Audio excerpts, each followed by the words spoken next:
우리 옆에 있는 성도님들과 인사하시겠습니다. 성도님은 하나님의 헵시바이십니다. 성도님은 하나님의 헵시바이십니다. 나의 기쁨이 너에게 있다. 헵시바라는 의미입니다. 하나님의 기쁨이 오늘 예배 드리시는 여러분에게 있는 줄로 믿습니다. 아멘. 여러분 인생에 가장 중요한 가치가 무엇입니까? 여러분 지금까지 2024년까지 살아올 동안 여러분을 버티고 있는 주춧돌은 무엇입니까? 여러분이 오늘까지 살아올 동안 붙잡고 달려온 것이 무엇입니까? 여러분이 가장 소중히 여기고 여러분을 버티게 하고 여러분을 붙들고 온 어떤 고난도 이기게 한 그 힘의 원천이 무엇입니까? 나의 나된 것은 오직 주의 은혜인 줄로 믿습니다. 여호와께서 집을 세우지 아니하시면 세우는 자의 수고가 헛되고 여호와께서 성을 지키지 아니하시면 파수꾼의 깨어있음이 헛되도다. 너희가 일찍 일어나고 늦게 누우며 수고의 떡을 먹음이 헛되도다. 일찍 일어나 최선을 다해 살아가는 것보다 나의 계획 준비로 최선을 다해 분투하는 것보다 더 중요한 것이 있어요. 하나님의 은혜인 줄로 믿습니다. 시편 127편 1절에서 2절에 반복된 헛되다라고 하는 단어는 샤브라는 뜻인데 허무하다는 뜻이고, 이 샤브에서 쇼라고 하는 샤브라는 단어는 쇼라는 단어에서 나왔습니다. 이게 어떤 의미냐면 폐허라는 겁니다. 폐허. 불이 나고 난 뒤에 아무것도 남지 않은 집터. 전쟁 후에 전쟁으로 인하여 온 집안 성이 무너져서 완전히 폐허가 된 상태가 바로 이 쇼라는 단어예요. 그러니까 인생이 자기 나름대로 치밀하게 계획하고 최선을 다해 분초를 다투며 살아가고 피땀 흘리고 애쓰고 노력하는 것보다 더 중요한 것이 있는데, 일찍 일어나고 밤낮도록 수고하는 것보다 더 중요한 것이 있는데 하나님 은혜 내려주시지 않으면 아무 소용없다는 거예요. 내가 아무리 집 기초를 잘 놓고 집을 잘 지어도 하나님 바람 한번 불게 하시면 집이 무너질 뿐만 아니라 수천 수만의 사람이 성읍을 견고하게 쌓고 성벽을 두껍게 하고 높이 쌓아도 하나님께서 지켜주지 않으면 성읍이 문제가 아니라 수천 수만의 군사로 그 성읍 안에 있는 생명과 재산 지킬 수 없다는 거예요. 2024년도에 여러분 무엇을 계획하시고 준비하시고 우리의 삶 가운데 비전을 갖고 계십니까? 오직 주의 은혜 없이는 아무것도 할 수 없음을 고백할 수 있는 믿음이 있기를 주의 이름으로 축원합니다. 나는 무지하고 나는 무지하고 나는 무식하고 나는 무가치한 존재입니다. 라고 하는 육지에서 가장 낮은 곳이 해수면이라고 하지요. 해수면. 그래서 해발이라고 하는 표현을 쓰지 않습니까? 해수면 위에서부터 높이가 산 높이를 재지 않습니까? 낮아지면 낮아질수록 은혜는 더 많이 받습니다. 낮아지면 낮아질수록 더 큰 은혜를 누려요. 그래서 겸손의 극치는 기도예요. 그래서 주의 은혜 없이는 살 수 없습니다라고 고백하는 사람이 이곳에 나오는 겁니다. 말로는 모든 사람이 나는 나에 된 것은 은혜입니다라고 하지만 모든 그리스도인들이 나는 하나님의 은혜로 살아왔습니다라고 하지만 실제 그 사람이 하나님의 은혜 없이 살아갈 수 없다고 고백하는지 아닌지는 그 사람의 삶의 모습으로 보여지게 되어 있어요. 정말 그 사람이 내 능력, 내 힘, 내 재물, 내 백, 내 사람, 내 환경 믿는지 아니면 오직 하나님밖에 없는지, 오직 하나님만 붙드는지는 그 사람의 삶의 모습에서 드러나는 거죠. 여러분, 우리가 아무리 계획을 잘 세워도, 아무리 최선을 다해 노력해도 하나님 도와주시지 않으면 아무런 의미가 없습니다. 하나님 꼭 도와주셔야 돼요. 하나님 붙들어 주셔야 돼요. 그 하나님의 은혜 없이는 1분 1초도 살아갈 수 없는 것이 우리 존재입니다. 우리예요. 여러분, 새해에 어떤 비전과 목표를 세우셨습니까? 수많은 사람들은 각자 삶의 자리에서 새로운 비전, 계획, 목적을 세웁니다. 그 각자의 세운 비전을 향해 열심히 달려갑니다. 분초를 아끼며 잠을 줄이고 최선을 다해 살아갑니다. 그런데 그 목적하는 바가, 그 최상의 가치가 지금 내가 정말 그토록 바라고 원하고 소원하는 것, 그 다음이 무언가를 한 번 더 생각해 보았으면 좋겠습니다. 지금 여러분이 그토록 원하는 그 다음, 그것이 주님의 기쁨이 될 수 있기를 주님의 이름으로 축원합니다. 너무 뻔한 얘기죠. 너무 쉬운 얘기 같지만 실제적으로는 그렇지 않아요. 성경에 보면 남유다와 북이스라엘 이렇게 두 개 나라로 나눠지지 않습니까? 남쪽에는 20명의 왕이 있었고 북쪽에는 19명의 왕이 있었습니다. 대략 한 39명의 왕이 통치를 했지요. 39명의 왕의 통치를 하나님이 나누는 기준이 있습니다.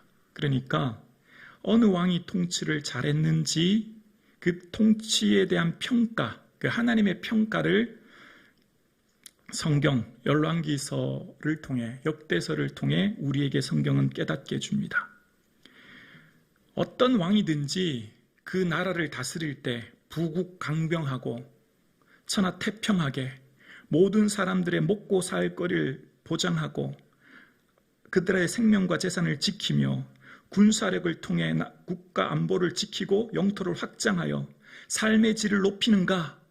그런 것 말씀하지 않으십니다. 왕이 된 사람이 백성들의 안위, 먹고 사는 삶의 질보다 더 중요한 게 있는데 그 왕의 길의 삶의 중요한 기준은 바로 여로보암의 길을 걸어갔는가, 다윗의 길을 걸어갔는가가 선한 왕과 악한 왕의 중요한 평가 기준입니다. 우리가 보기엔 좀 쉽게 이해가 되지 않죠. 왕이라고 하면 왕의 정치의 목적이 국민의 건강과 생명과 안전 아니겠습니까? 그런데 성경은 그거가 조금 다른 걸 말합니다. 자, 그 이유를 이제 볼까요? 오늘 본문 내용의 주인공은 아합 왕입니다. 아합 왕에 대한 소개는 열왕기상 16장의 후반절에 나오는데 첫 서두가 이렇습니다. 여호와의 보시기에 악을 행하여 여로보암의 죄를 따라 행한 것을 가볍게 여기고 시돈 사람 엣발의 딸 이세벨을 아내로 삼고 바알을 섬겨 예배하고 라는 문구로 시작합니다. 아합에 대한 소개예요.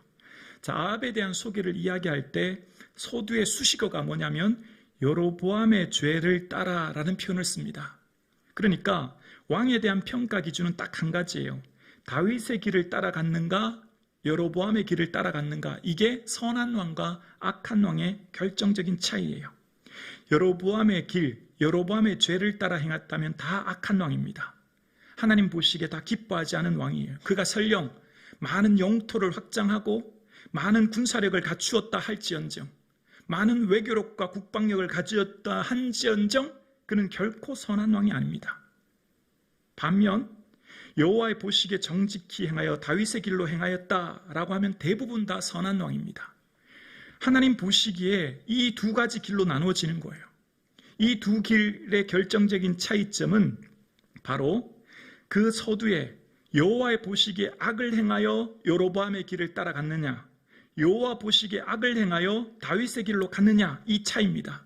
그러면 그 길의 중요한 기준은 뭘까요? 다윗과 여로보암의 차이는 뭘까요?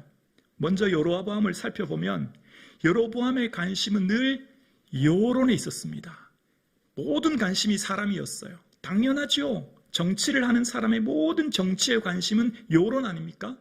여로보암의 모든 정치의 인생의 관심은 여론이었고 여론의 향배에 따라 모든 결정을 했습니다.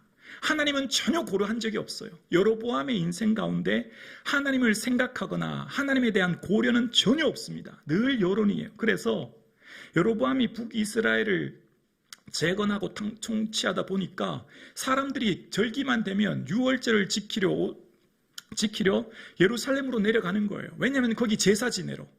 그래서 여로보암은 생각합니다. 이래서는 안 되겠다. 다 남쪽으로 내려가겠다. 이러다가는 내 백성들이 다 남쪽으로 내려가서 나는 국민이 없겠는 걸 생각한 끝에 그는 베델에 따로 단을 세웁니다. 신명기 12장에는 하나님이 정하신 장소에서 예배하게 되었고 아무 곳에서나 단을 세우면 안 돼요. 근데 여로보암은 사람들이 자꾸만 예루살렘으로 가니까 임의로 베델에 단을 세운 겁니다. 여러분, 예루살렘에 갈 필요 없습니다. 여기서 예배하십시오. 여기서 하나님 제사하면 됩니다. 라고 얘기했고, 신령 제사를 지내려고 보니까 제사장이 없는 거예요. 다 제사장들은 예루살렘에 있으니까. 어떻게 할까요? 레위인들 족속들을 중심으로 제사장들을 지파를 통하여 제사를 집례하게 되는데 보통 사람을 세웁니다. 일반인들을 통해서 제사를 집례하게 하는 거예요. 일반인들을 제사를 집례하게 하고 또 그곳에서 사람들을 예배하게 하는 것입니다. 그리고 유월절과 같은 중요한 절기가 아니라 자기가 임의대로 날짜를 정해요. 이날 예배하십시오라고 말입니다. 그러니까 여로보암의 모든 통치의 관심은 어떻게 하면 사람들을 내게로 관심을 집중시키고 내가 이 사람들의 여론을 내게 집중시켜서 국가를 안전하게 지킬 것인가에 관심이 있었고, 그래서 성경과 위반된 정치를 펼치는 거예요. 신명기 12장에 하나님 정하신 장소에서 예배해야 된다는 것도 어겼고, 제사장도 아닌 일반인을 통해서 예배를 하게 했고, 유월절 같은 중요한 절기가 아니라 자기 임의로 날짜를 정해서 예배하게 하는 거예요. 반면 다윗입니다. 다윗은 여호와 보시기에 선을 행하였다라고 말씀하는데, 다윗의 인생을 한번 쭉 살펴보십시오. 다윗은 정치를 펼치는 동안 단 한 번도 영토를 확장해야 되겠다라고 생각한 적이 없고, 그의 삶 가운데 군사나 외교나 국방을 늘려야 되겠다는 관심은 없어요. 다윗의 인생에 중요한 관심 한 가지가 있습니다. 바로 예배입니다. 성전 건축이었어요.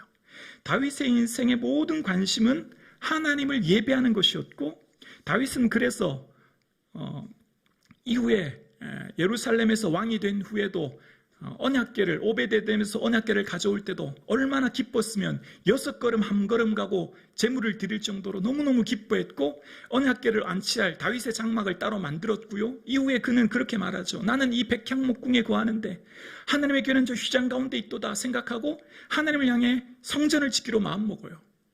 하나님은 그걸 기뻐하시고 걱정하지 마라. 내가 너를 위해 집을 지어줄게. 내가 너에게 후대를 통하여서 왕위를 견고하게 해줄 거야 라고 말씀하셨고, 그렇다고 다윗은 포기하지 않아요.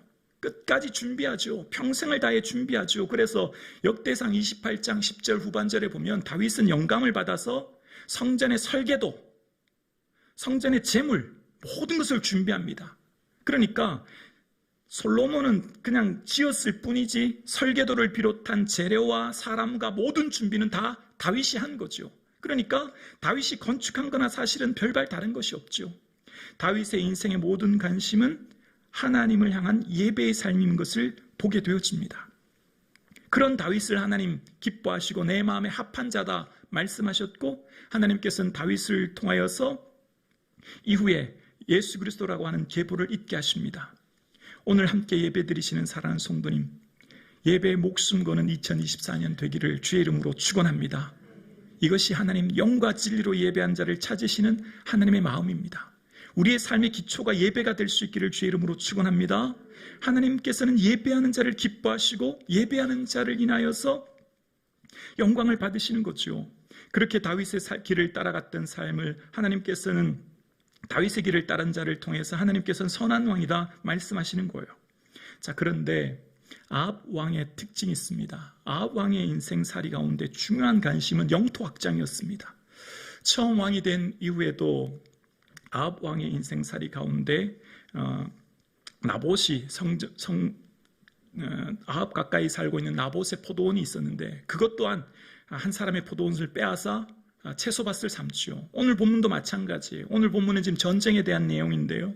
이전에 아람과의 1차 전쟁에서 길랏라봇을 주기로 약속했는데 아직 주지 않은 거예요. 그래서 괘씸해서 다시금 아람과 전쟁을 벌이는 내용이 오늘 본문이고, 그래서 그 길랏라봇을 다시 회복하기 위해 전쟁을 벌이는 도중에 이제 회의를 합니다. 회의를 하는데 이것이 정말 하나님 기뻐하시는 뜻인가 이제 물어야 하는 상황이 되었고, 그래서 그 뜻을 묻기 위해서 오늘 앞달락에 보면 이제 400명의 선지자들을 불러서 묻습니다. 아합 왕은 400명의 선지자들을 불러서 어떻게 할까 물을 때 400명의 선지자들이 얘기하지요. 올라가소서 하나님께서 아람을 맡기셨다고, 당신에게 허락했다고 이야기합니다. 그런데 여기서 잘 기억하셔야 됩니다. 말씀을 듣는 분별이 여기 있어야 되죠. 아합 왕은 말씀을 들을 때 말씀을 듣는 기준이 내가 기분에 좋고 듣기 좋고 듣기 좋으면 내가 그것을 받아들이지만 듣기 싫으면 거부했습니다. 그게 아합의 특징이었어요. 그런데 요사밧이 아합 왕과 함께 이제 전쟁하기 전에 하나님의 뜻을 물었더니 왕궁 선지자 400명은 다 올라가라고 얘기하니까 요사밧이 묻지요. 여기 있는 선지자 외에 다른 하나님의 선지자는 없냐고 묻습니다. 그러자 아합이 얘기합니다. 한 사람이 있다고요. 누구냐고요? 미가야가 있다는 거죠. 근데 미가야라고 하는 사람은 좋은 예언은 안 하고 늘 흉한 예언만 해서 내가 그 사람 예언은 듣지 않는다고 이야기합니다. 여기서 아주 중요한 것을 깨닫게 됩니다. 미가야는 참 선지자였고 400명의 선지자는 거짓 선지자들이었습니다. 하나님께서는 거짓 영을 선지자들에게 보내셨던 거죠. 자, 그래서 미가야라고 하는 참 선지자의 말은 듣지 않았던 겁니다. 왜 안 들었을까요? 늘 흉한 예언만 했기 때문에, 바른 얘기만 했기 때문에 아합 왕은 듣지 않았던 겁니다. 만약 미가야 선지자의 말대로 그 전쟁터에 나가지 않았더라면 아합 왕은 목숨을 건질 수 있었을 거예요. 그런데 오히려 아합 왕의 말을 듣지 않지요. 시드기야가 뿔로 된 철을 가지고 하나님의 예언이 너에게만 있냐 핀잔을 주고 오히려 미가야의 뺨을 치게 되지요. 자, 그런 일이 있은 후에 이제 전쟁에 나갈 상황입니다. 전쟁에 나가려고 하는데 첩보를 듣게 됩니다. 32명의 장군들이 다 아합 왕만 공격해서 그 생명을 취하려 한다라고 하는 첩보를 들은 것입니다.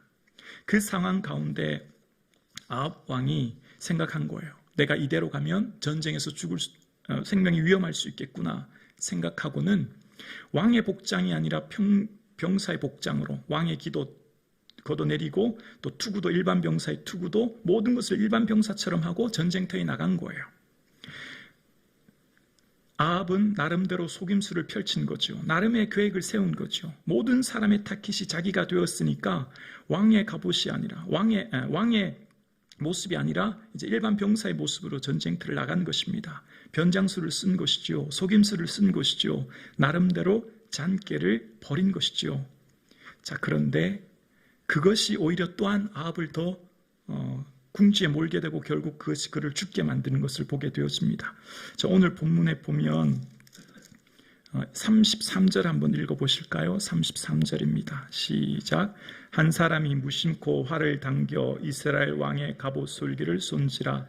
왕이 그의 병거 모는 자에게 이르되 내가 부상하였으니 내 손을 돌려 나를 진중에서 나아가게 하라 하였으나. 아멘.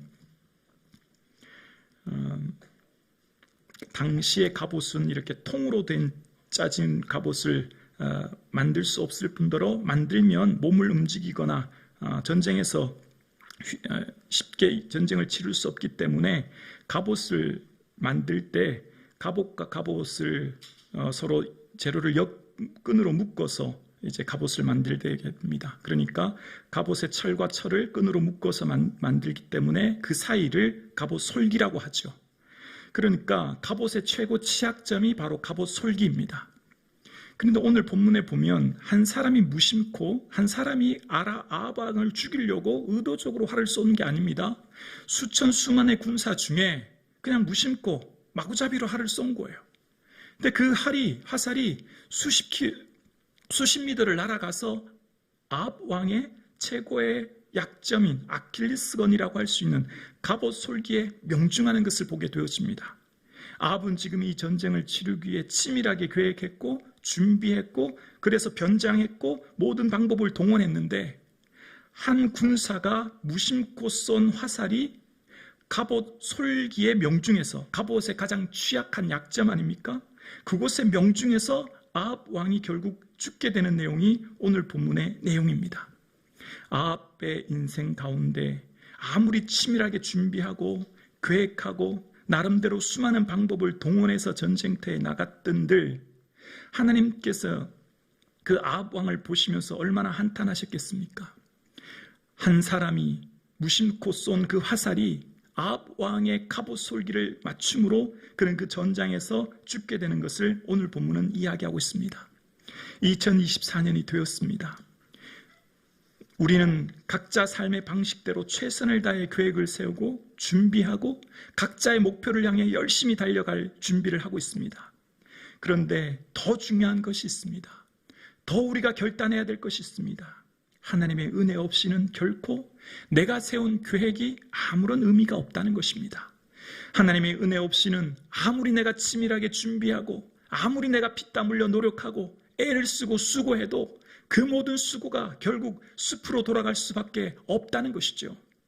2024년 새해가 되었습니다. 오직 주의 은혜를 바라보시며 주님 앞에 엎드리는 저와 여러분 되실 수 있기를 주의 이름으로 축원합니다. 지혜 있는 자는 그의 지혜를 자랑하지 말라. 용사는 그의 용맹을 자랑하지 말라. 부자는 그 부함을 자랑하지 말라. 자랑하는 자는 이것으로 자랑할지니 곧 명철하여 나를 아는 것과 나 여호와는 사랑과 정의와 공의를 땅에 행하는 자인 줄을 깨닫는 것이니라. 나는 이 일을 기뻐하노라. 하나님이 우리에게 말씀하십니다. 얘들아, 누가 지혜가 있느냐? 그 사람은 그가 가진 지혜를 인하여 자랑하면 안 된다. 누가 용사가 있느냐? 그 사람은 그 힘과 용맹을 자랑하면 안 된다. 누가 재물이 많으냐? 그 사람은 그가 가진 재물을 결코 자랑해서는 안 된다. 인생살이 가운데 자랑은 오직 나를 아는 것, 나를 알고 나와 동행하고 나를 함께하는 것을 기뻐하는 삶을 살아야 된다라고 예레미야 9장 23절에 이야기하고 있습니다. 왜일까요? 모든 것이 주의 것이기 때문입니다. 모든 것이 주의 것이고 주께서 우리에게 잠시 맡겨준 정직의 삶을 우리가 살아가고 있는 것이기 때문이지요. 사랑하는 성도님, 제가 목회를 하다 보면 성도님들의 삶을 쭉 이렇게 보지 않습니까? 그럼 어떤 성도님들 중에 이런 분이 계시더라고요.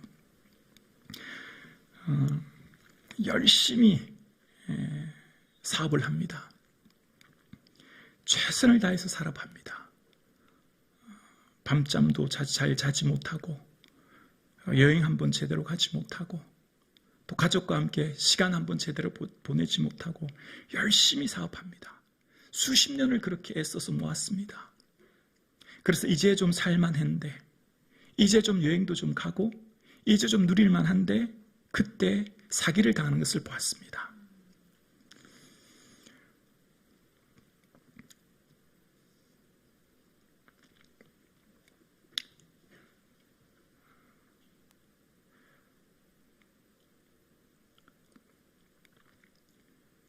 우리의 삶 가운데 가장 우선순위를 어디에 두며 살아야 되겠습니까? 하루의 첫 시간, 한 달의 첫 시간, 1년의 첫 시간을 어디에 두고 우리가 시간을 먼저 구별하여 두고 살아야 되겠습니까? 저는 그 사업에 큰 어려움을 당한 성도님을 보면서 참 안타까웠습니다. 주일 그저 예배 1시간 드리기에도 바빠서 겨우 1시간 예배 드리고 나머지 시간에는 예배 한번 제대로 못 드리고 늘 그 사업 때문에 전전긍긍하다가 그렇게 결국 어려움 당하는 성도님을 보게 되었습니다. 그러나 반면 또 다른 성도님들이십니다. 예배에 충실한 삶을 살아가시는 거예요. 시간을 떼어내서 최선을 다해 예배를 살아갑니다. 당직이 있으면 여러분 직장생활 하다 보면 원치 않게 주일 근무도 할 수 있지 않습니까? 그러면 그런 주일 근무가 있을지라도 월요일 새벽이면 새벽 예배 나오시는 거예요. 무슨 근무 시간이 있어서 어쩔 수 없어서 예배를 빠지신 것 외에는 최선을 다해 예배를 삶을 사시는 분을 보게 되었습니다. 여러분, 우리의 삶 가운데 예배의 삶을 우리의 중심에 두며 살아가는 자 하나님이 붙드시고 은혜 내려주실 줄로 믿습니다.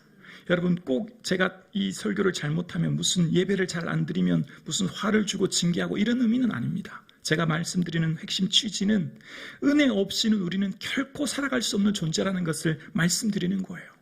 그래서 2024년 여러분 무슨 계획을 세우셨든지 무슨 목표를 세우셨든지 그 목표보다 더 중요한 게 있어요. 그게 바로 은혜예요, 은혜. 주님 은혜 내려주시지 않으면 그 모든 수고가 숲으로 돌아갈 수 없다는 것입니다. 2024년 여러분 정말 무엇을 계획하고 준비하셨든지 그 준비하고 계획하는 첫 단추, 첫 구별된 시간은 오직 예배의 삶을 살아가시고 하나님 앞에 엎드리시고 기도하는 저와 여러분 되실 수 있기를 주의 이름으로 축원합니다. 기도드리겠습니다.